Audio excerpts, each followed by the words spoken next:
লাগবে নিচের দিকে, আর আখেরাতের ব্যাপারে তাকানো লাগবে উপরের দিকে। কলে তা কেমন? অনেক আর্থিকভাবে অসচ্ছল এবং দুর্বল আমার ভাই আছে না, ঢাকা রাজধানী বাংলাদেশের শহর, সেখানে যাওয়ার পর তো বড় বড় বিল্ডিং, পুরে শান শওকত, সুন্দর সুন্দর সাজানো। এখন তার বাড়িঘর হয়তো বা তাল পাতা অথবা ওই যে কি পাতা কয় না, বিভিন্ন পাতা দিয়ে তৈরি করছে, শোন আছে না, পগল পাতা, ঠিক না? এখন সে ওই বিল্ডিং দেখে এত মনে কষ্ট, যারে আমার তো এরকম একটা বিল্ডিং নেই, এত সুন্দর বিল্ডিং, কি আরামে ঘুমায়, আর কত সুন্দর শান শওকত। হ্যাঁ, এখন এই আফসোস করলে তার কি পাঁচতলা বিল্ডিং হয়ে যায়? বরঞ্চ কষ্ট বাড়ে নাকি? আচ্ছা, আপনি ঢাকা গেছেন, ঢাকার বিভিন্ন রোডের ভিতরে আইল্যান্ড আছে না, আইল্যান্ড আছে, দেখছেন এক শ্রেণী আল্লাহর বান্দাবান্দি ওই আইল্যান্ডের ভিতরেই রাত্রে ঘুমায়, রোদ্রে পড়ে বৃষ্টির মধ্যে ভেজে। আপনি যদি সেদিকে তাকাইতেন যে আল্লাহ আমিও তো মানুষ, আর তোমার এই বান্দাবান্দিও তো মানুষ, মালিক তবু তো আমার একটু মাথা গোজার ঠাই দেওয়ার জায়গা রাখছো, কিন্তু তোমার এই বান্দাবান্দির তো কোনো জায়গাই নেই। এত রাত্র দিন রাস্তার ভিতরে আইল্যান্ডে ফরিয়াস, তাই তুমি আমার যে একটু মাথা গোজার ঠাই করে দিছো, এই জন্য তোমার শুকরিয়া আদায় করি। আচ্ছা, এই চিন্তা যদি করে মনে শান্তি বাড়ে না করে? হ্যাঁ, শান্তি বাড়ে। তাহলে বোঝা গেল আপনি আর আমি হালাল উপায় চেষ্টা করব, রেজেক কামাই করা ফরজ। হালাল রেজেক কামাই করা কি বলেন না, ফরজ ফরজ। কারণ কোন এক কবি আল্লাহর ভাষায় বুঝায়, নামি গুয়াম কে আজ দুনিয়া জুদাবাস, বাহার কারে কে বাসি বা খোদাবাস। আমার আল্লাহ বলেন নাই যে আমাকে পাওয়ার জন্য, আমাকে রাজি খুশির উদ্দেশ্যে তোমরা চাকরি টাকরি ছাড়িয়ে দাও, ব্যবসা বাণিজ্য ছাড়ো, কাজকর্ম বাদ দাও, সংসারাদি ছাড়ো, এরপরে জঙ্গলে গভীরে যাও, আমাকে নিরিবিলি ডাইকা আমার সান্নিধ্য লাভ করো। আল্লাহ বলছে বলছে বলছে বলছে বলে নাই? বরং আল্লাহ কি বলেন, ফাইযা কুদিয়াতিস সালাতু ফান্তাশিরু ফিল আরদ আবতাগু মিন ফাদলিল্লাহ ওয়াযকুরুল্লাহা কাসীরা। আল্লাহ রাব্বুল আলামিন বলতেছেন, এখানে নামাজের কথা আল্লাহ বলছেন, বিশেষ করে জুমার নামাজ তোমরা আদায় করার পরে মোটে দেরি না কইরা জমিনের ভিতরে নামো। কেন নামবা? হালাল রিজিক কামাই করার উদ্দেশ্যে। এক পদের বর্তমানে দরবেশ হইস, সব কাজকর্ম বাদ দিয়ে, কামাই রোজগার হালাল বাদ দিয়ে আমি দরবেশ হইস। তোমার এই দরবেশ হইতে বলছে কে? এক কোন কোরআন হাদিস অনুযায়ী দরবেশ? হ্যাঁ হ্যাঁ, তবে কামাইয়ের ভিতরে যারা হারাম মিশ্রণ না হয়, এই জন্য আল্লাহ বলতেছেন ওয়াযকুরুল্লাহা কাসীরা, ওই রিজিক কামাই করার মধ্যে আমার স্মরণ বেশি বেশি রাখো। যদি বেশি বেশি স্মরণ রাখতে পারো, তাহলে ওই কামাইয়ের ভিতরে হারাম মিক্স হবে না। কথা ঠিক কিনা? আর হারাম কামাইয়ের মাধ্যমে যত নামাজ পড়ে আর রোজা রাখে, ওর কোনো মূল্য নাই, কোনো মূল্য নাই। কারণ কি জানেন?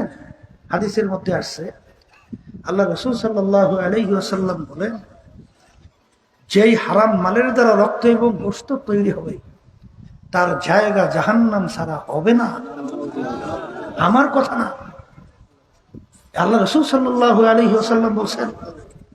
এই জন্য কামাইয়ের ভিতরে খেয়াল রাখতে হবে হারাম যেন মিশ্রণ না হয়। কথা ঠিক কিনা? এই জন্য আমার ভাইদেরকে বলবো, পর্দার আড়ালে মা বোনরা যারা শুনতেছেন, দুনিয়ার ব্যাপারে তাকানো লাগবে কোন দিকে? একটু আসতে বলে। হ্যাঁ, আর আখেরাতের ব্যাপারে তাকানো লাগবে কোন দিকে? বলে তা কেমন? এক শ্রেণীর বর্তমানে যুবক বুঝছে, ওরা জামাতে নামাজ পড়তে যায় না, ওরা এই বিভিন্ন ঘরের মধ্যে রুমের ভিতরে নামাজ পড়ে। কি কথা বল?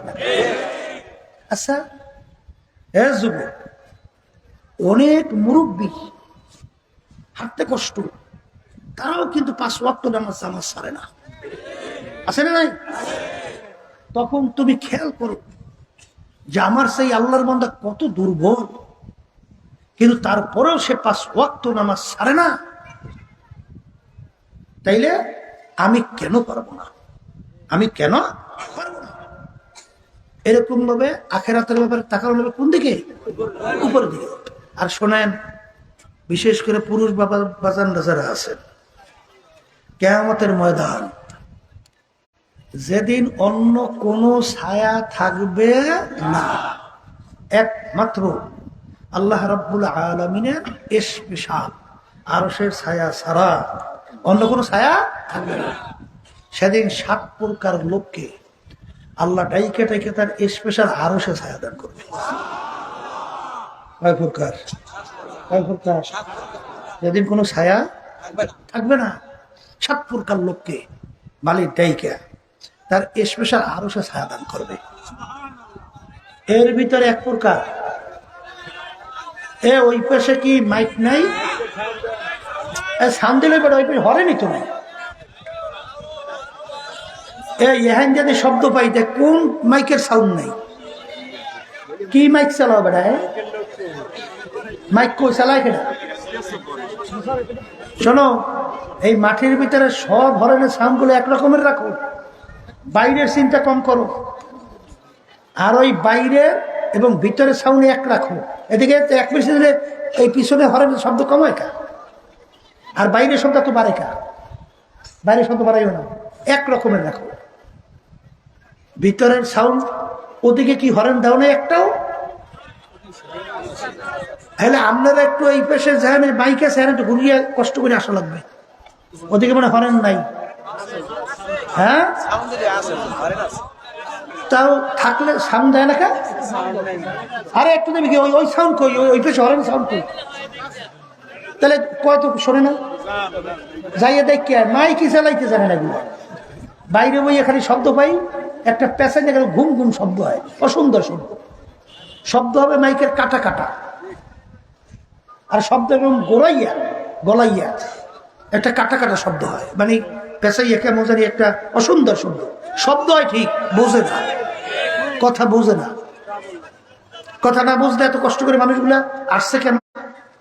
আর যেগুলো মাহফিল করায় এত বারবার দেখানো হয়েছে, সব ওষুধের পিছনে দেওয়া আছে, কেমনি হরেন ফিট করতে হবে, কেমনি কি করতে হবে, সব কিন্তু দেওয়া আছে, ওদের খেয়ালই করে না।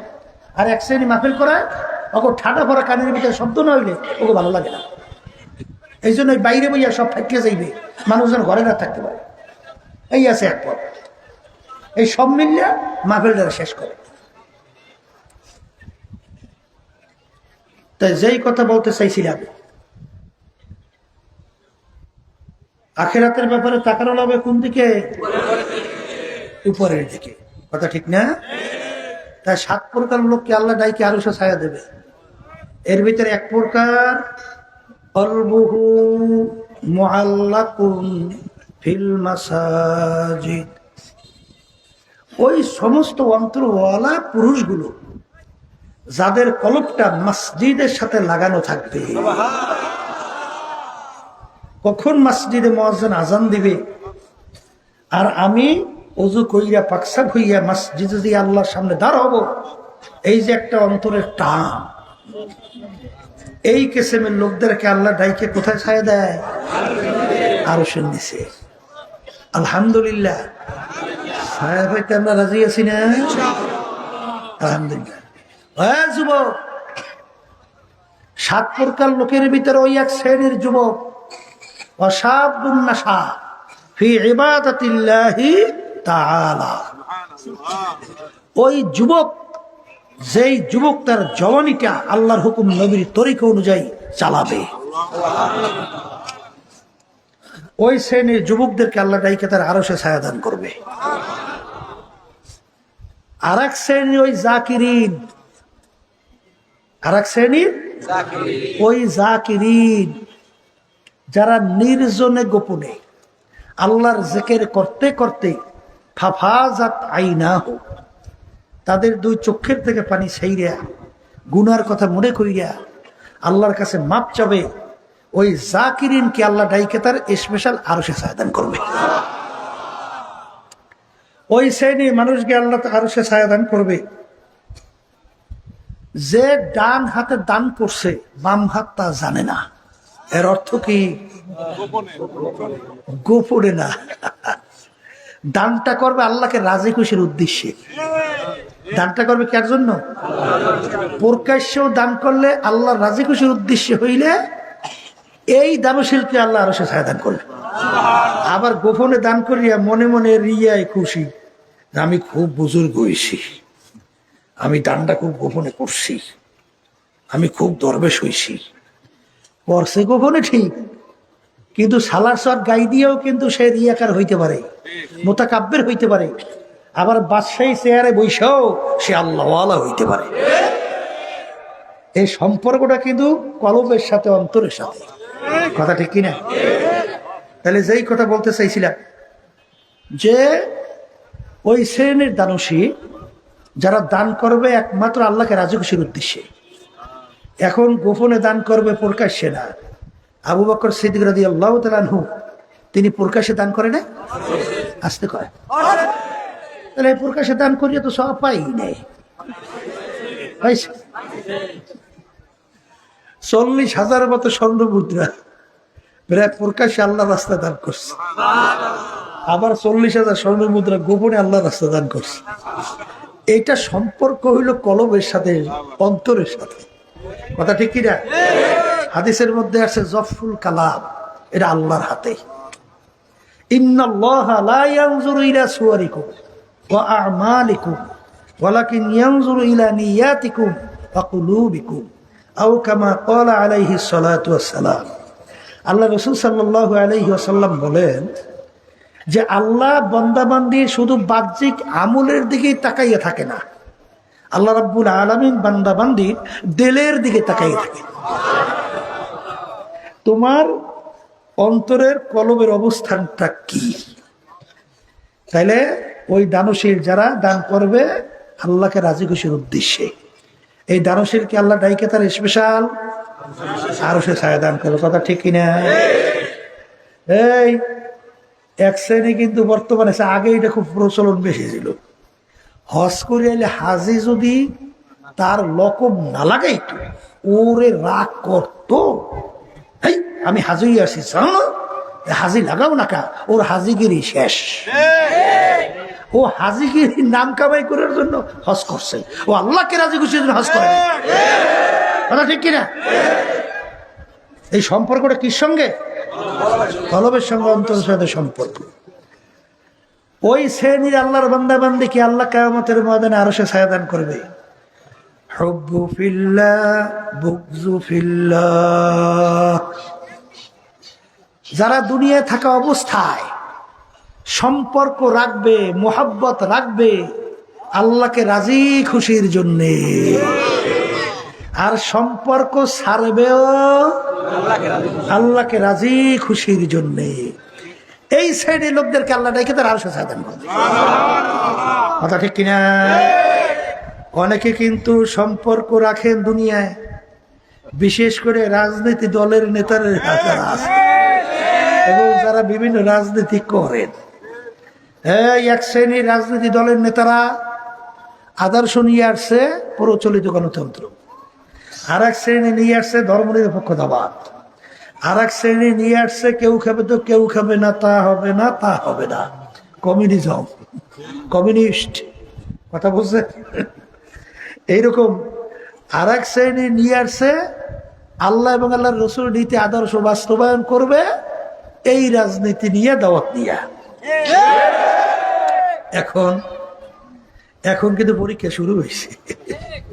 যে এখন নীতি আদর্শ তো অনেক আসছে না? আচ্ছা, এখন তুমি কোন নীতি আদর্শটাকে গ্রহণ করছো এবং কোন নীতি আদর্শের কারণে কার সঙ্গে সম্পর্ক রাখছো?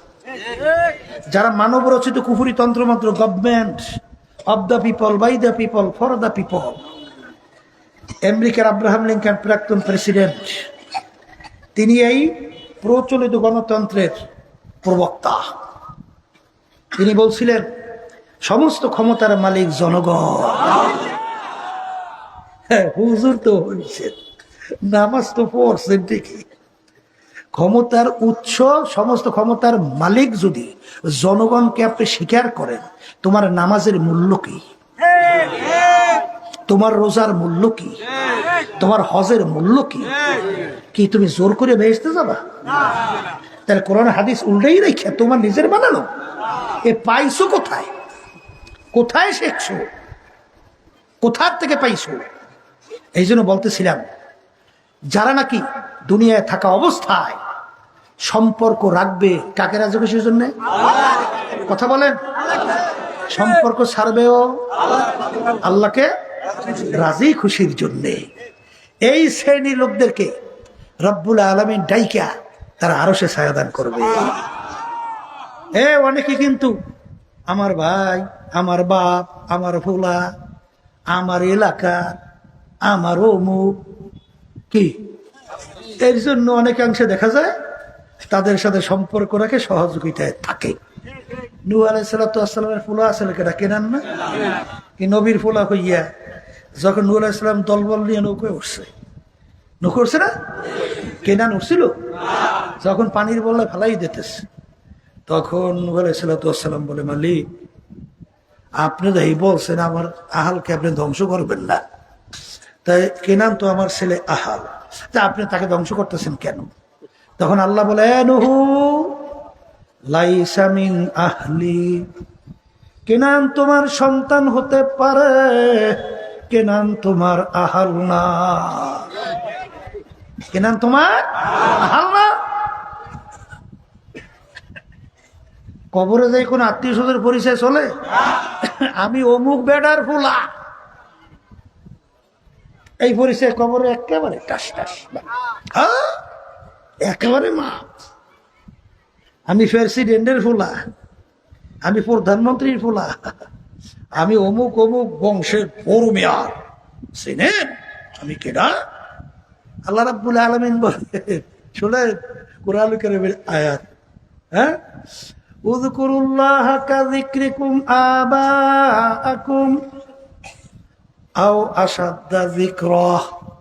আমার মালিক বলতেছেন, আল্লাহ বলতেছেন, হজের পরে এক শ্রেণীর মানুষ বসে বসে চাটামি মারে, চাটামি আছে না আমাদের দেশে, চাটামি মারে, এই আমার চিনিস আমি অমুক বংশের চৌধুরী, আমার চিনিস আমি সৈয়দ, আমার চেনো, এই আমি তালুকদার, এই বই চাটামি আছে না?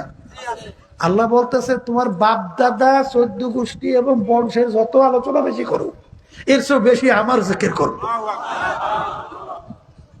কথা বুঝেন নাই?